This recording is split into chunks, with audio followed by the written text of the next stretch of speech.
Hello everyone. Today we shall learn the basic structure of C programming. But before we start with anything in this session, let us first understand the history of C language.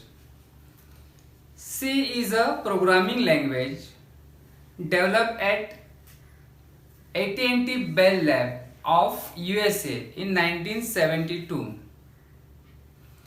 It is designed and written by Dennis Ritchie.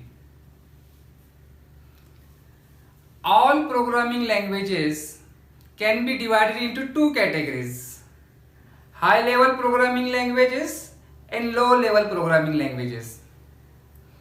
C comes between these two categories, and that's why it is often called middle level programming language. देखो, हम सी programming language सीखने जा रहे हैं. सी programming language हम 20 से 25 session में यहाँ पर कंप्लीट करने वाले हैं. सबसे पहले हम यहाँ पर सीखेंगे, उसके बाद प्रैक्टिकली हम कंप्यूटर पे सीखने वाले हैं. मैं आपको भरोसा दिलाता हूँ कि अगर आपने स्टेप बाय स्टेप जो हम यहाँ पर सिखाने वाले हैं उसकी प्रैक्टिस अगर आपने आपके कंप्यूटर पे सही से किए तो आपको प्रोग्रामिंग लैंग्वेज सीखने से कोई भी नहीं रोक सकता. आपको पता है कोई भी लैंग्वेज किस तरीके से बनती है. लेट्स सी हियर, आओ हम यहां देखते हैं. English language,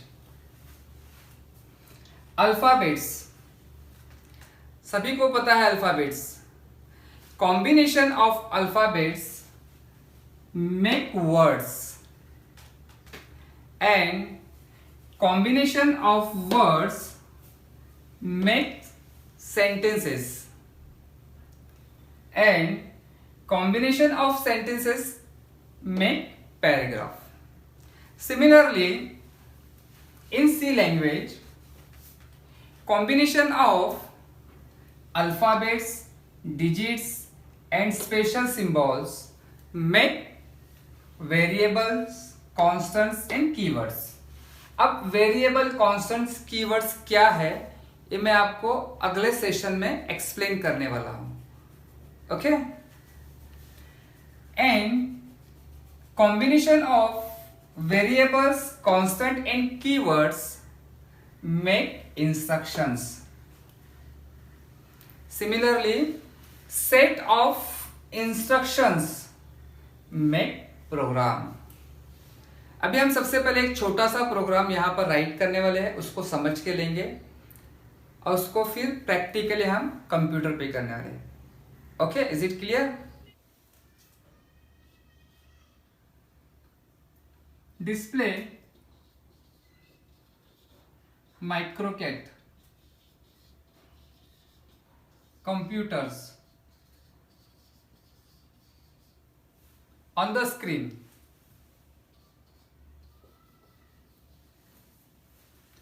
Okay.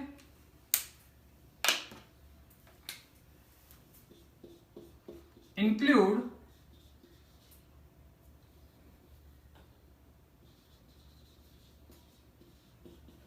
stdio.h, include conio.h, void main,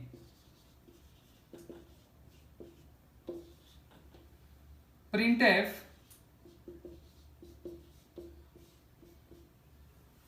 microcat computers.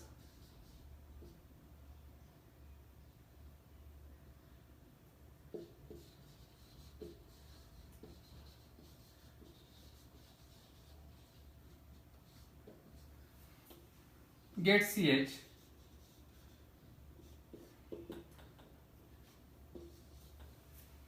एक बेसिक छोटा सा प्रोग्राम है. इसका फ्लो चार्ट कैसे होता है? स्टार्ट,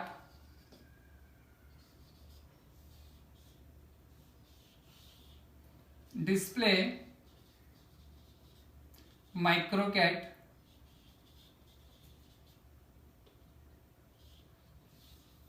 इन। ओके, एक छोटा सा प्रोग्राम है, हम इससे थोड़ा एडवांस प्रोग्राम सीखते हैं। Let's see here.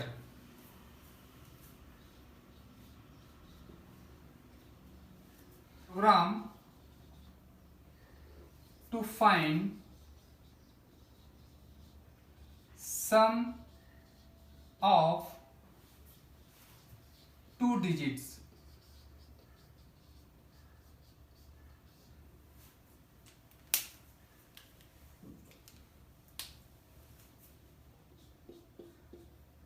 Hash include std io.h. okay, include conio.h, void main,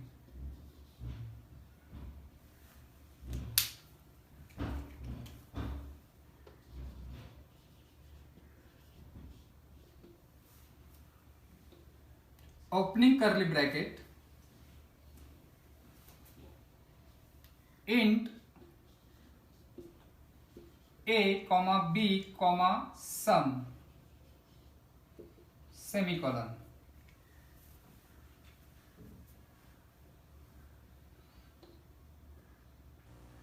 CLR SCR,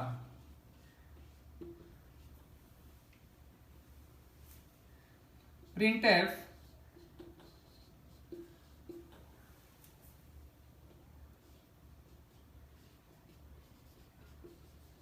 enter the value of a,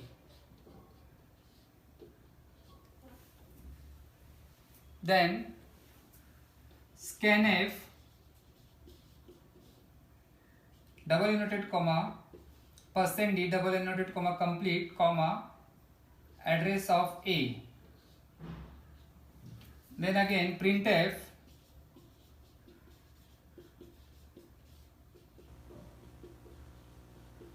enter the value of b, semicolon, scanf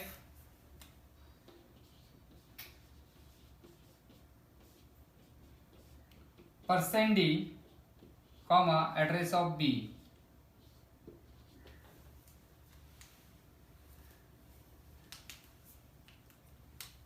sum is equal to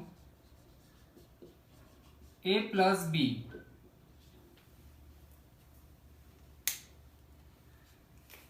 printf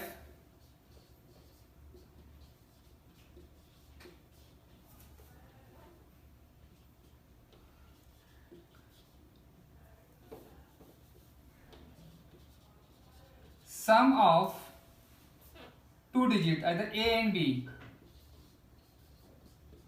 is equal to %d comma sum,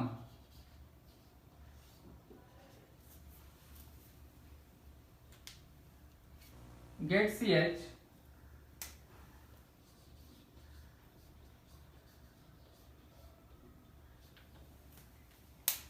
and curly bracket close, closing curly bracket. अभी हम इसे step by step इस programme को समझ कर लेंगे। /* And star // इसे हम कमेंट्स कहते हैं। कमेंट्स किस लिए? It is use for documentation purpose, यानी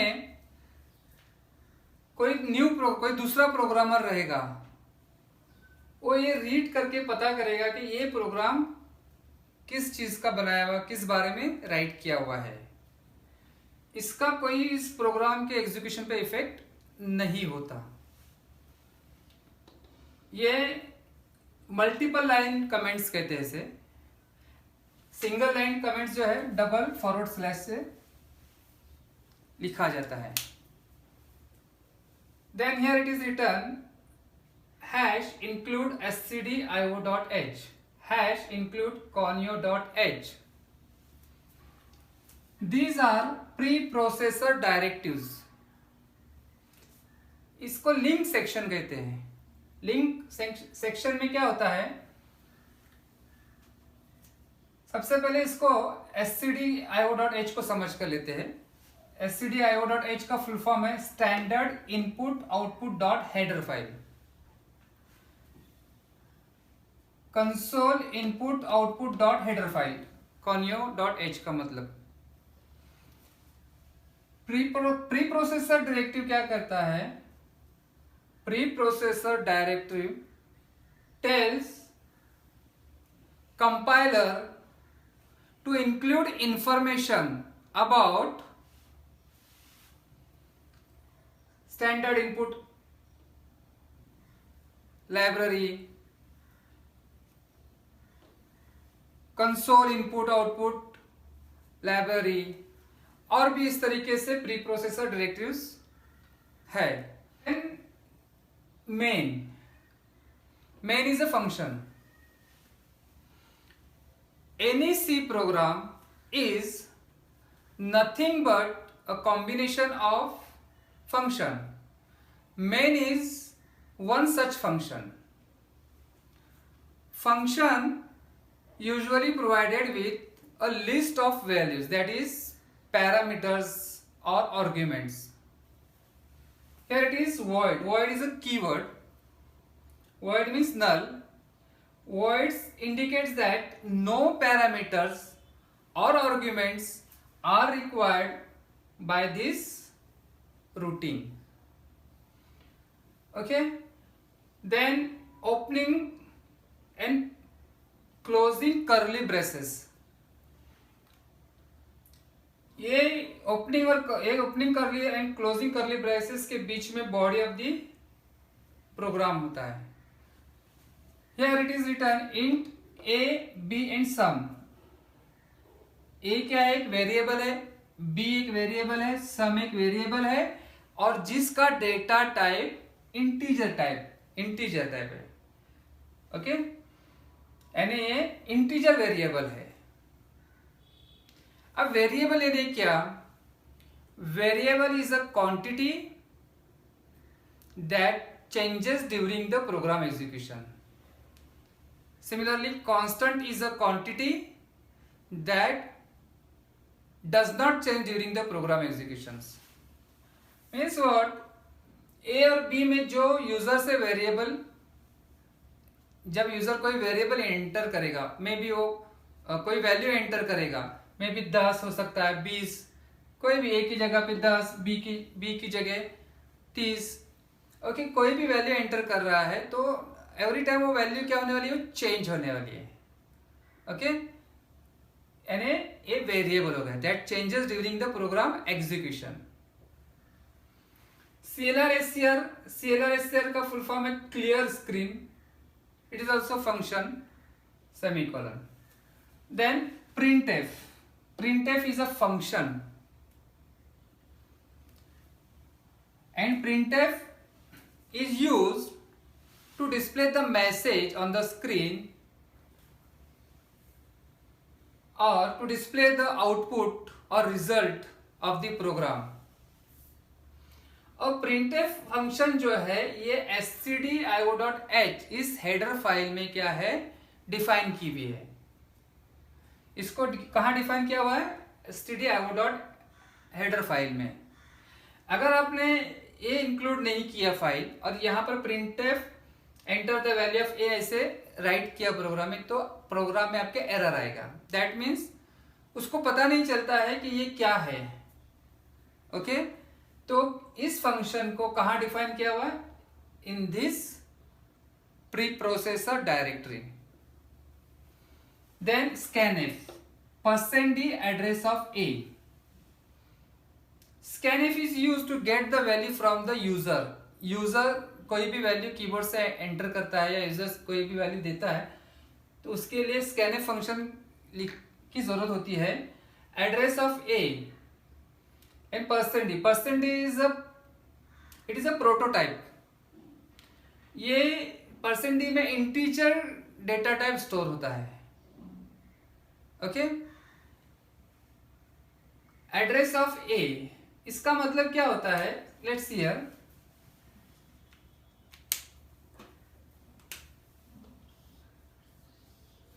जब हम ए एंड बी डिफाइन करते हैं, ओके, जब A and B variable define किए प्रोग्राम में, ओके, राइट किए, तो मेमोरी में क्या करता है, ए और बी एक मेमोरी में लोकेशन पे जाके स्टोर होता है। ए और बी एक लोकेशन पे जाके स्टोर होते हैं दोनों भी। Because of this address of symbol, this is ampersand. ये एड्रेस ऑफ ए की वजह से क्या होता है, जहां पर ए का लोकेशन है, एड्रेस ऑफ कंपाइलर को क्या कहता है कि जहां पर ए का लोकेशन है वहां पर ए का वैल्यू ले जाकर स्टोर कर दे। It is the meaning of that this ampersand. और ये इंटीजर डेटा टाइप है इसलिए परसेंट डी यहां पर लिखा हुआ है। Similarly, printf enter the value of b, printf and scanf। scanf भी जो फंक्शन है वो भी stdio.h इस हेडर फाइल में डिफाइन किया हुआ है। Enter the value of b, ये क्या होगा, स्क्रीन पे वैल्यू ये मैसेज डिस्प्ले करेगा। Then again scanf percent D क्यों लिखा हुआ है, क्योंकि हमारा जो डेटा है वो कौन सा है, इंटीजर टाइप है, that's why here it is percent D comma address of B, again address of B here ampersand B. Ampersand B का मतलब ये होता है कि जहां बी है, जहां बी का लोकेशन है वहां बी की जगह पर उस वैल्यू को ले जाकर स्टोर कर, that is the meaning of this ampersand. Then semicolon, again sum is equal to A plus B. यहां पर हम लोग क्या कर रहे हैं, ए का वैल्यू इंसर्ट किए, बी का वैल्यू इंसर्ट किए, फिर उसका ए और बी का क्या हो रहा है, एडिशन हो रहा है। यहां पर प्रोग्राम में हम क्या कर रहे हैं, एडिशन कर रहे हैं, और एडिशन होके वो वैल्यू सम में स्टोर होगा। सम को भी हम लोगों ने यहाँ पे डिफाइन किया हुआ है। सम क्या है, डेटा टाइप क्या है उसका, इंटीजर डेटा टाइप है। तो यहाँ पर first left hand side solve होगा और वो वैल्यू जाके सम में स्टोर हो जाएगी। ओके, अभी ये सम जो यहाँ पर है इसको हमें डिस्प्ले करना है, तो डिस्प्ले करना है दैट मीन्स हमको कौन सी कमांड यूज करनी होगी, printf. Printf sum of A and B is equal to percent D double inverted comma completed the comma and sum. यहां पर क्या होता है, सम का वैल्यू यहां पास होता है। कहां से सम कहां है, यहां पर है। सम का वैल्यू जो भी ए और बी का एडिशन होगा वो सम में स्टोर होगा, और सम का वैल्यू जो है यहां पर डी में वो पास होगा और मैसेज स्क्रीन पे डिस्प्ले होगा। Then here it is get ch, get char, it is also function. इसको गेट ch फंक्शन क्या करता है, हमारा जो प्रोग्राम है जब हम रन करते हैं, अगर गेट ch नहीं लिखी, सपोज हमने गेट ch नहीं लिखा है, ओके, तो जो सपोज गेट ch नहीं लिखा है हमने यहाँ पे, तो गेट ch जो है न लिखने की वजह से प्रोग्राम तो एग्जीक्यूट होगा बट कुछ फ्रैक्शन के लिए होगा और वापस से वो एडिटर विंडो में आएगा। तो गेट ch क्या करता है, प्रोग्राम के आउटपुट विंडो को होल्ड करके रखता है। कब तक होल्ड करके रखता है, सी हियर,